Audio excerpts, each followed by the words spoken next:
7 अप्रैल है और केंद्रीय मंत्री अश्विनी कुमार चौबे से मैंने बातचीत की है।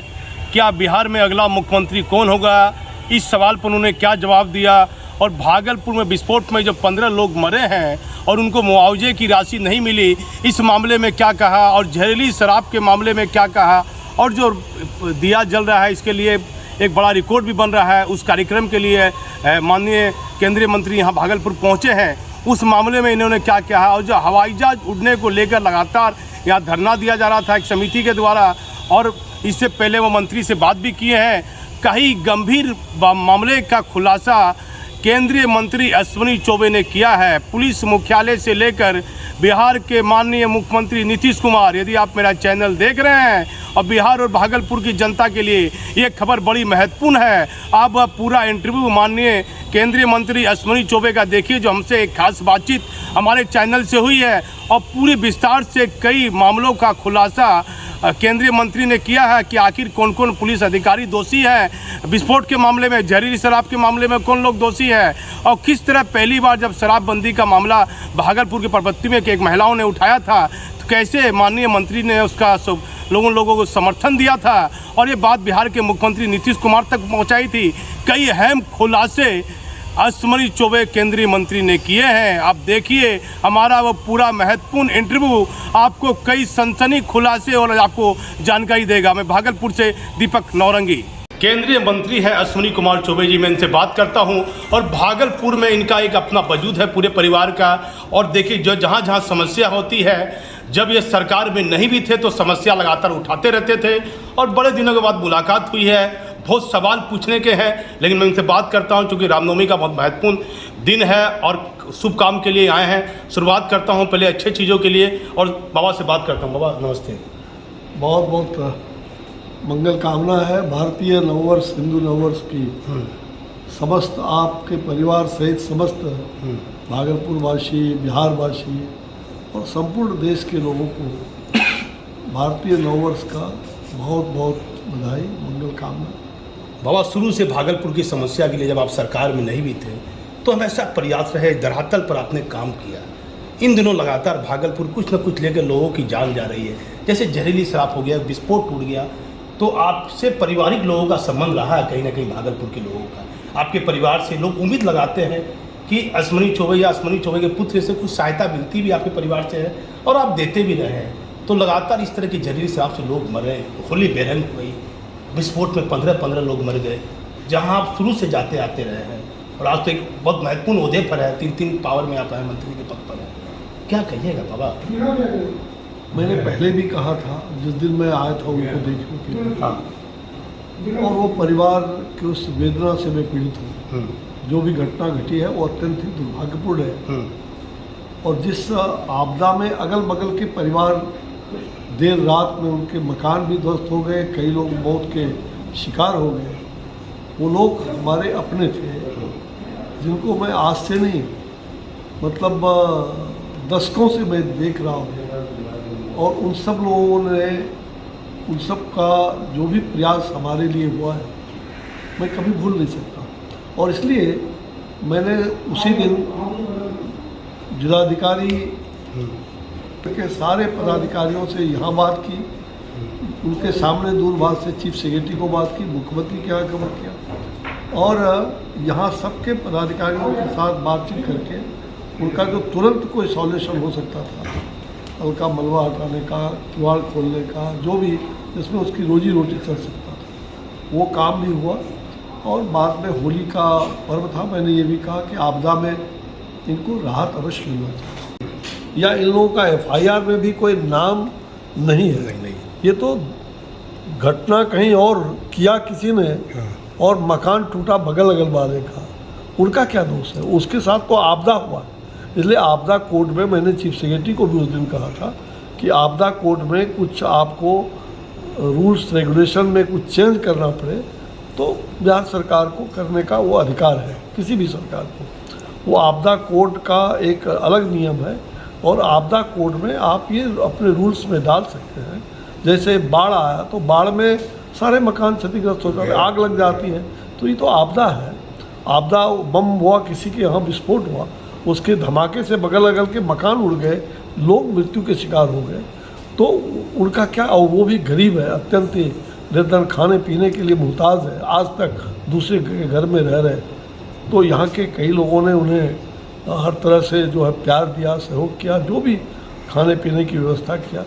मुझे भी लगा कि नहीं, ये हमारे अपने हैं और इनका होली का जो पर्व है, तो मैंने उसी दिन टेलीफोन करके और वहाँ से भेज करके अपने कार्यकर्ताओं का, यहाँ के सब लोगों को भेज के, और मेरे पुत्र अर्जित, उनको मैंने कहा तुम जाओ, तो वहाँ जाके सहायता राशि उनको जो भी संभव हो सका।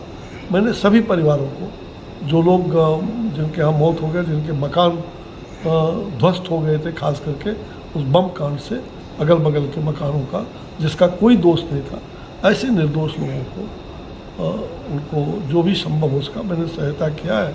और जिला प्रशासन से भी, राज्य सरकार से भी मैं उम्मीद करता हूँ कि वो अपने, जो मैंने चीफ सेक्रेटरी से बात किया था, मुख्य सचिव से, उसमें कुछ प्रावधान लाएंगे, ताकि न केवल ऐसे परिवारों को, आने वाले भविष्य में भी अगर इस प्रकार के आपदा से कोई क्षतिग्रस्त होता है या आपदा से कहीं नुकसान होता है, तो उनकी भी भरपाई हो सकती है। बाबा, जहरीली शराब से बहुत लोग मर गए, क्या इस पर कहिएगा?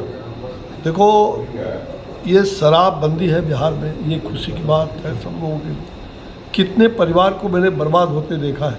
और इसी भागलपुर में, अगर सच कहो तो भागलपुर ने शराबबंदी का लीड भागलपुर ने लिया, वो भी परबत्ती मोहल्ले में लिया। हाँ।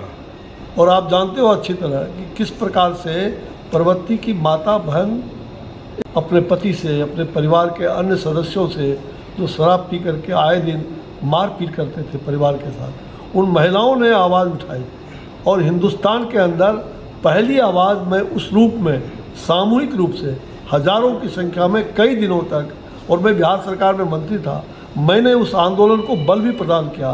तत्कालीन डीएम को, उस समय जो यहाँ डीएम थे, मैंने उन्हें भी डांट लगाई कि आपने इतने बड़े आंदोलन को कुचलने के लिए लोग तैयार हैं, आप डीएम किस काम से हो?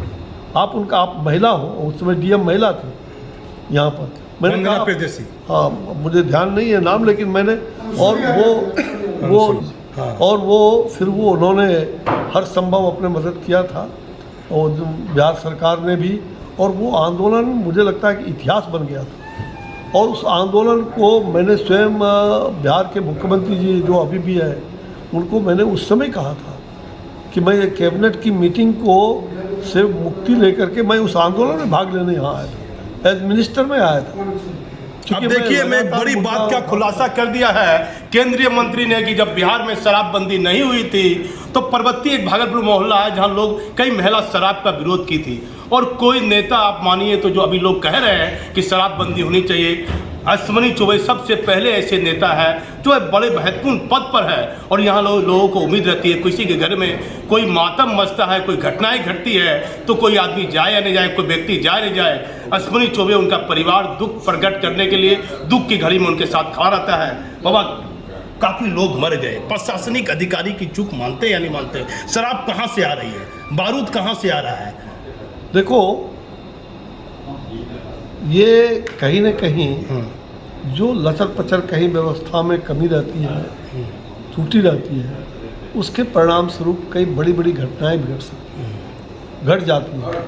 इसलिए छोटी बात, छोटा घाव कभी बड़ा घाव बन जाता है। छोटा नासूर जो होता है वो विस्फोटक रूप ले सकता है, कैंसर का रूप ले सकता है। और इस प्रकार से आए दिन जो इस प्रकार की जहरीली, कहीं शराब, कुछ इस प्रकार की चीज़ों को मिला के, चूँकि शराबबंदी हो गया, उनको शराब तो नहीं मिलता, तो वो लोग नकली शराब कहीं इधर उधर गांव में, इसमें पुलिस प्रशासन को सख्ती से उसकी निगरानी भी करनी है। राज्य सरकार, मंत्री या विधायक सब तो नहीं जाके कुछ छानबीन करेंगे। तो हमारी जो व्यवस्था बनी हुई है, थाना, पुलिस प्रशासन का, इनको निगरानी करना है कि किसी भी हालत में जो शराब की बंदी का पालन जो है उसका अक्षरशः कैसे पालन हो, इसका निश्चित रूप से व्यवस्था होनी चाहिए। उसमें कहीं कोई चूक होता है तो उस थाने के लोगों को जिम्मेवारी देना चाहिए, उस प्रशासन को जिम्मेवारी देना चाहिए, जो वहाँ के प्रशासन चलाने वाले लोग हैं, क्योंकि जिम्मेदार है कि नहीं, कोई ना कोई आला अधिकारी। निश्चित रूप से जिम्मेदारी उनको तय करना पड़ेगा।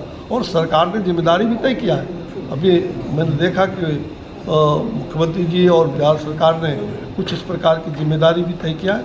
आवश्यक है, जब तक थाना स्तर से लेकर के और उन लोगों की जिम्मेदारी निहित नहीं होगा तो फिर आए दिन उसके मजाक उड़ा देते हैं और विपक्ष के लोगों को तो खामखा एक झूठा मुद्दा बनता है, जबकि वो मुद्दा सरकार की मंशा साफ है।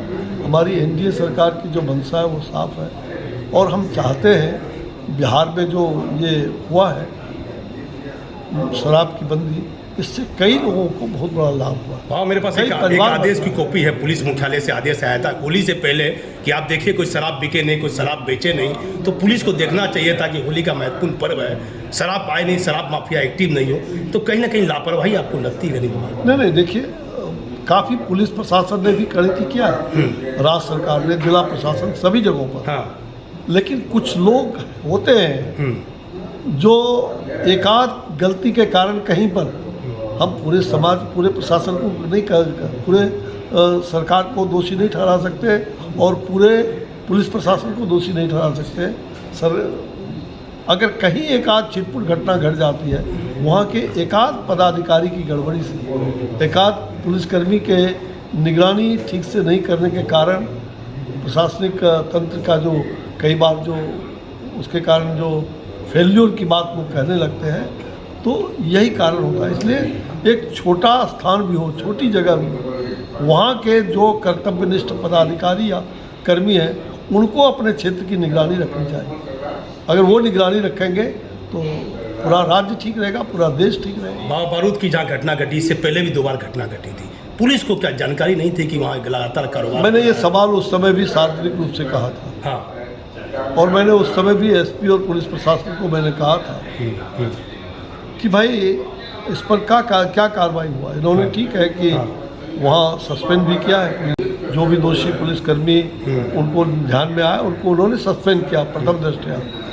अच्छी बात है, ये होना चाहिए। और इसके लिए इतने वर्षों से अवैध रूप से वहाँ चल रहा है, कोई भी कहीं भी फैक्ट्री या कोई बारूद बनाने का या कोई भी लोग कोई भी गलत काम होता है तो उसकी निगरानी करने का दायित्व वहाँ के प्रशासन का होता है, चाहे वो थानेदार हो, चाहे वो वरिष्ठ पदाधिकारी हो, चाहे वो कनिष्ठ पदाधिकारी हो। तो निश्चित रूप में ऐसे दोषियों को उन्होंने दंडित किया है। वरीय अधिकारी की जिम्मेदारी, मैं फिर कह रहा हूँ ना, जिम्मेदारी तो कोई एक का होगा। हाँ, वरीय पदाधिकारी और पूरा वो उसकी जिम्मेवारी इनडायरेक्ट, तो उसमें सबकी जिम्मेवारी आ जाएगी। आपकी भी जिम्मेवारी हो जाएगी, हमारी भी जिम्मेवारी। आप भी नागरिक हो, आप उधर से गुजरते हो, आपको भी मालूम होगा, आपको भी मालूम होना चाहिए, आपकी भी जागरूकता, सबकी जिम्मेवारी इनडायरेक्टली हो जाएगी कि शहर के अंदर इस प्रकार की चीज़ें, अगर गलत चीज़ें चल रहा है तो इसकी निगरानी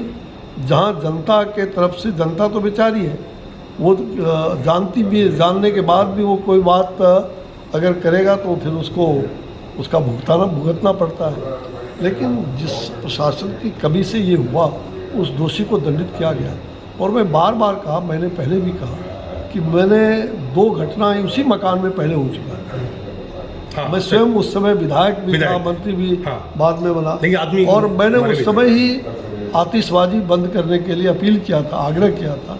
उस परिवार में या बगल अगल में इस प्रकार की घटनाएं पहले बंद था, लेकिन हाल के दिनों में जो कब वो अवैध जो बन रहा था, उसके कारण जो इतनी बड़ी मौत हुई, उसके कारण पूरा भागलपुर कलंकित हुआ, पूरे गरीबों की जो हालात हुई, उसमें से जो लोग उसके लिए दोषी हैं उसको भी खोज निकाल करके, जो भी उसके शरारत करने वाले तत्व हैं, उस पर कठोर से कठोर कार्रवाई पुलिस प्रशासन, राज्य सरकार कर रही है। और मुझे विश्वास है कि उसको दंड के भागी वो बनेंगे और उनको दंडित किया जा रहा है। उसमें बाबा, एक अहम सवाल है, 5 साल में 113 बम विस्फोट की घटना घटी है, और आप जब यहाँ विधायक थे तो छोटी छोटी बात आप उठाते थे, और आपने प्रशासनिक लापरवाह अधिकारियों का विरोध भी किया है। तो लगातार बम विस्फोट की घटना को सचेत नहीं होना चाहिए, अलर्ट नहीं होना चाहिए? भाई, मैंने पहले कहा दिया, 100 बीमारी का एक इलाज। निश्चित रूप से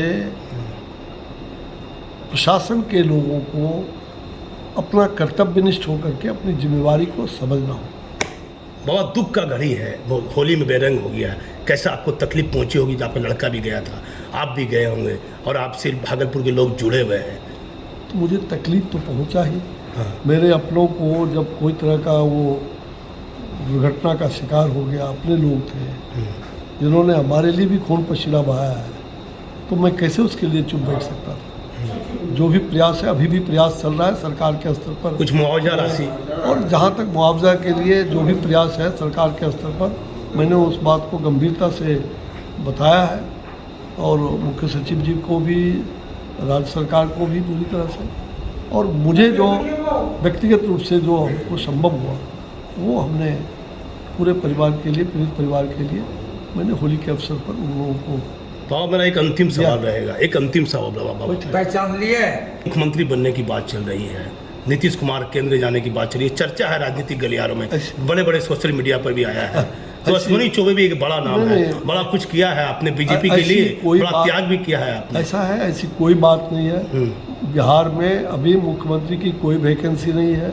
क्या नीतीश कुमार बने रहेंगे? एनडीए सशक्त है, नीतीश कुमार बने रहेंगे? अभी बिहार में कोई वैकेंसी नहीं। बाबा आप झूठ तो बोलते नहीं है, क्या नीतीश मैंने कुमार कह बने दिया, रहेंगे?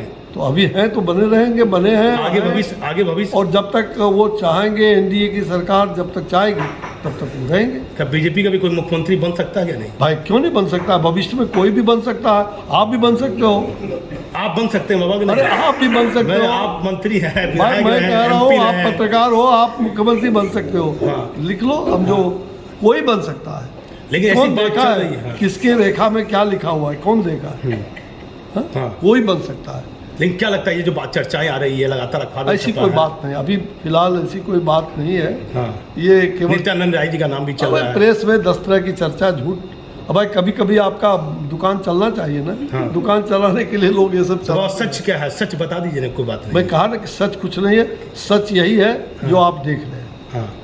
जो देख नहीं रहे हैं हाँ। उसको सच मत मानो। तो मुख्यमंत्री नीतीश कुमार बने रहेंगे? बस वो है, अभी एनडीए के मुख्यमंत्री हैं। एनडीए दोनों party, BJP, Janata Dal you सशक्त है बिहार में। और हमारे बाबा आप आए, आपका लड़का आया, जदयू का कोई बड़ा नेता नहीं आया एनडीए उस का घटना को नेतृत्व वो देखने के कर लिए। रहे हैं।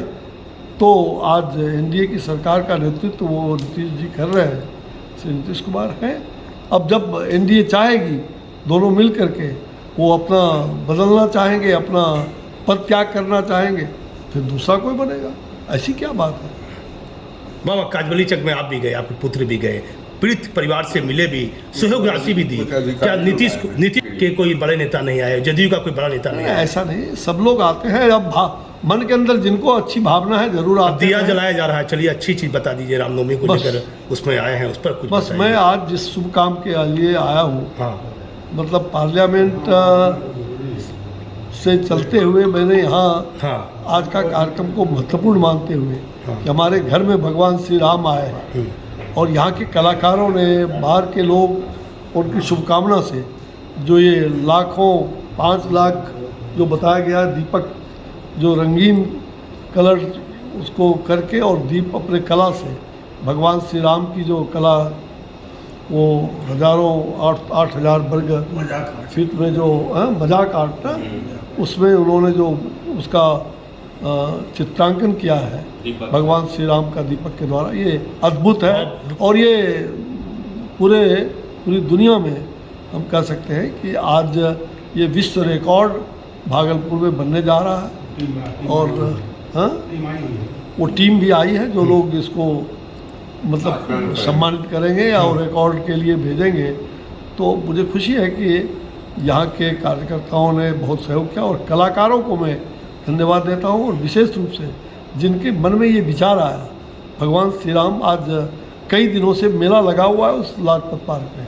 मुझे लगातार खबर आ रही है, फेसबुक पे देख रहा हूँ, लोग घरों से जा कर के अपने परिवार के साथ, बच्चों के साथ श्री राम जी के उस चित्र के साथ अपना फोटो खिंचवा, कैसा महसूस कर रहे हैं? तो लोगों को एक बाजार, एक भगवान का आनंद मिल रहा है। वो मूर्ति वहाँ नहीं, बल्कि वो एक मूर्ति से भी महत्वपूर्ण चीज़ बन गया, वो कला की पूजा हो रही है। बाबा कुछ आप भी करते थे विधायक बनने के बाद, आपके लड़के में ये ऊर्जा देख रहा हूँ मैं, सेम अश्विनी चौबे वाला रूप दिख रहा है। कुछ ना कुछ भागलपुर के लिए वो करते रहते हैं, क्या कहिएगा अरिजीत के बारे में? भाई अरिजीत योग्य है, होनहार लड़का है। हाँ। हमारे सभी लड़के होनहार बने, योग्य बने। भागलपुर आते हमारे कुछ ना सभी कुछ करते रहते हैं। हमारे पुत्रवत हैं, मैं सबके लिए आशीर्वाद देता हूँ। वो होनहार, योग्य, और ये ऐसा आयोजन होता रहेगा भागलपुर के लिए रामनवमी का? गगना करम, गगन का आकार गगन के जैसा होता है। अगर कहते हैं बाढ़े पूत पिता के धर्म, हाँ, तो पिता पूर्वजों के धर्म से हम सब लोगों की अभिवृद्धि होती है। हमें अपने पूर्वजों की बात को याद रखते हुए और हमें बड़ों का आदर करते हुए और अपने लगन से, परिश्रम से आगे बढ़ना चाहिए।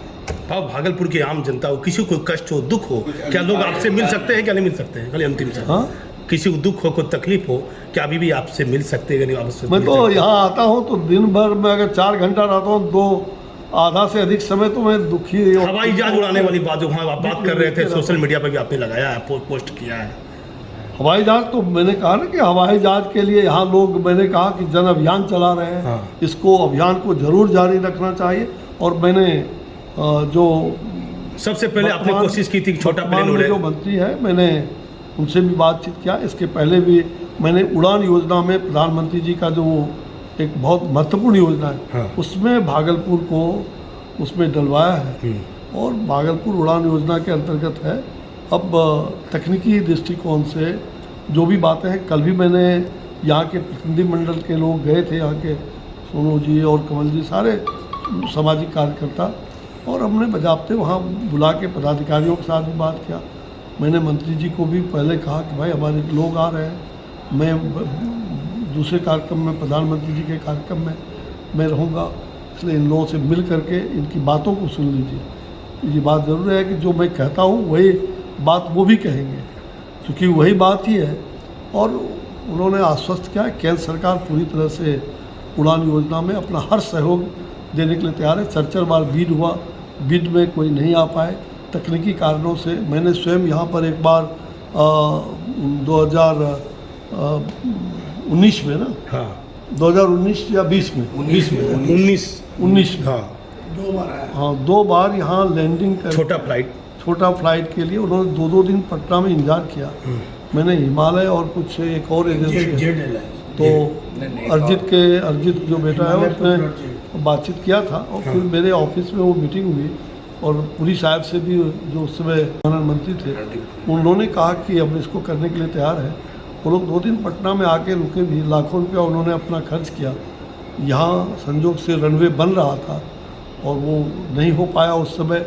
वो ट्रायल के लिए लैंडिंग करने वाले थे कि कितना लोड हम उतार पाएंगे, कितने सीट का हम ले जा पाएंगे, और उस समय वो मतलब हो नहीं पाया। बाद में आचार संहिता वगैरह लग गई, फिर चुनाव हो गया इस बार विधानसभा का। तो मुझे लगता है कि अभी प्रयास चल रहा है और मुझे विश्वास है कि अभी का जो रनवे है उस पर अगर इकोनॉमिकली केंद्र और राज्य सरकार के सहयोग से केंद्र सरकार देने के लिए तत्पर है। राज्य सरकार से भी विचार चल रहा है, विमर्श चल रहा है, और राज्य सरकार जब अपना यहाँ से मतलब प्रस्ताव भेज देगी तो पूरी तरह से उड़ान योजना छोटी जो ये क्या बात हुई बाबा, कुछ बातें शेयर कर सकते हैं? सारी बातें हुई है ना, कुछ पॉजिटिव कुछ आया रिजल्ट? पॉजिटिव हुआ ना भाई, केंद्र सरकार तैयार है। हाँ। राज्य सरकार के साथ बातचीत चल रही है। हाँ। राज्य सरकार प्रस्ताव जैसे ही भेजेगी तो उड़ान योजना यहाँ पर, चूँकि उनको आर्थिक क्षति ना हो चलाने वाले को, कम सीटें चलेंगे, कुछ सीटें खाली भी रह सकती हैं कभी, तो उसकी भरपाई जो है केंद्र और राज्य सरकार मिलकर करती है। यही है उड़ान योजना। तो आपका प्रयास है ना कि उड़े उड़ान योजना यही है। तो मेरा प्रयास है और मुझे विश्वास है, और मेरा संकल्प भी जो रहा है, भगवान ने सभी संकल्प पूरा किया है। मैं सोचता हूँ कि मेरे जीते जी ये संकल्प भी शायद जरूर पूरा होगा, हमारा विश्वास है। अब देखिए, केंद्रीय मंत्री अश्विनी चौबे थे, इन्होंने कहा कि इनके जीते जी भागलपुर से छोटा ही हवाई जहाज लेकिन उड़ेगा। मैं भागलपुर से दीपक नौरंगी।